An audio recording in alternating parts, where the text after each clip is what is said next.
Sungai Bomberlian yang berada di Kelurahan Pangkalan Balai perlu dilakukan normalisasi, mengingat debit air di kawasan Bomberlian yang cukup tinggi hingga kerap membuat kawasan tersebut direndam banjir.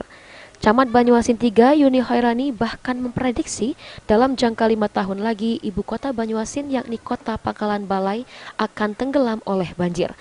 Dirinya menyayangkan jika rencana tata bangunan dan lingkungan kawasan pariwisata Bomberlian tidak dimasukkan dalam perencanaan, karena dari penyampaian yang dilakukan narasumber tersebut menyatakan normalisasi Bomberlian tidak masuk dalam RT RW. Dalam waktu 1 jam saja terkena guyuran hujan, maka kawasan Pangkalan Balai mengalami banjir. Sementara itu, pihak Dinas PUPR Banyuasin mengatakan revisi RT RW normalisasi Sungai Bomberlian sudah ada dan untuk normalisasi setidaknya membutuhkan anggaran 800 miliar rupiah lebih. Jumlah tersebut juga sangatlah besar. Sulaiman, PAL TV.